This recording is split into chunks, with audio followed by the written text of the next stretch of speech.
క్రికెట్లో విజయాలు సాధించాలంటే సమిష్టిగా రాణించాలి. టీమ్ గేమ్తో ప్రత్యర్థులను కొట్టేయాలి. జట్టుకు సరైన లీడర్ కూడా ఉండాలి. సరైన కెప్టెన్ ఉన్నప్పుడే జట్టు అద్భుతాలు చేస్తుంది. సరికొత్త చరిత్రను రచించగలుగుతుంది. టీ20 వరల్డ్ కప్ లో టీమిండియా కూడా అదే చేసింది. నిజానికి కెప్టెన్సీకి విరాట్ కోహ్లీ గుడ్ బై చెప్పినప్పుడు జట్టు పగ్గాలు అందుకునేందుకు రోహిత్ కూడా ఆసక్తి చూపలేదంటారు. కానీ అప్పటి బీసీసీఐ బాస్ గంగూలీ, కొందరు బోర్డు పెద్దలు హిట్ మ్యాన్ కు మద్దతుగా నిలిచారంటారు. కెప్టెన్సీ పగ్గాలు తీసుకునేలా రోహిత్ ను ప్రోత్సహించారని చెబుతుంటారు. అయితే కెప్టెన్ గా రోహిత్ ను నియమించాలన్న నిర్ణయమే టీమిండియా రాతను మార్చేసిందని ఎక్స్పర్ట్స్ అంటారు. ఎందుకంటే ఒక ఏడాది కాలంలోనే భారత జట్టు అద్భుతాలు చేసింది. 3 ఫార్మాట్లలోనూ రోహిత్ కెప్టెన్సీలో సంచలనాలు సృష్టించింది. వరల్డ్ టెస్ట్ ఛాంపియన్షిప్ లో భారత్ ఫైనల్ చేరింది. వన్డే వరల్డ్ కప్ లోనూ ఫైనల్ కు వెళ్లింది. కొన్ని నెలల వ్యవధిలోనే టీ20 వరల్డ్ కప్ ను సొంతం చేసుకుంది. అంటే కెప్టెన్ గా ఎవరిని ఎంపిక చేయాలన్నది కూడా కీలకమేనని ఎక్స్పర్ట్స్ చెబుతున్నారు.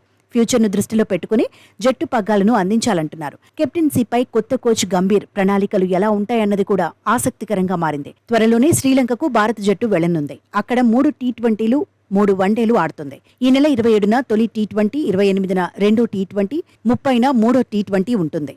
ఆగస్టు 2న తొలి వన్డే, ఆగస్టు 4న రెండో వన్డే, ఆగస్టు 7న మూడో వన్డే జరగనున్నాయి. టీ20లకు కోహ్లీ, రోహిత్, జడేజా ఇప్పటికే బాయ్ చెప్పేశారు.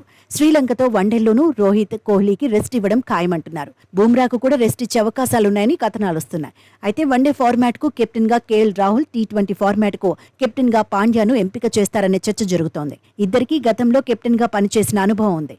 ఐపీఎల్లోనూ కెప్టెన్లుగా వ్యవహరిస్తున్నారు. కానీ 2 ఫార్మాట్లకు వేరువేరుగా కెప్టెన్లను ఎంపిక చేస్తారా, లేదంటే 2 ఫార్మాట్లకు కలిపి ఒకే కెప్టెన్ను ఎంపిక చేస్తారా అనేది ఆసక్తి రేపుతోంది. టీ20 ఫార్మాట్ వరకు పాండ్యానే పగ్గాలు అందుకునే అవకాశాలు ఎక్కువగా ఉన్నాయి. వన్డేల్లో ఛాంపియన్స్ ట్రోఫీ వరకు రోహిత్ కెప్టెన్ గా ఉండటం ఖాయమే.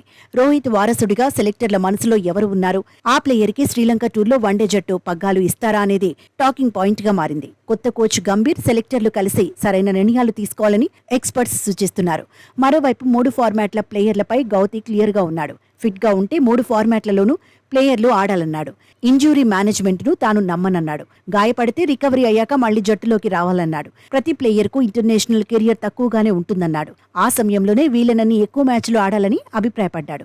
ఆటగాళ్లుగా నిజాయితీగా జట్టు కోసం ఎవరి పని వాళ్లు చేసుకుపోవాలన్నాడు. 100% శ్రమించాలన్నాడు. ఫలితాలపై ఫోకస్ చేయకుండా కమిట్మెంట్ తో ఆడాలన్నాడు. మొత్తంగా రోహిత్ కు రెస్ట్ ఇస్తే వన్డే జట్టును ఎవరు నడిపిస్తారన్నది మాత్రం ఆసక్తి రేపుతోంది.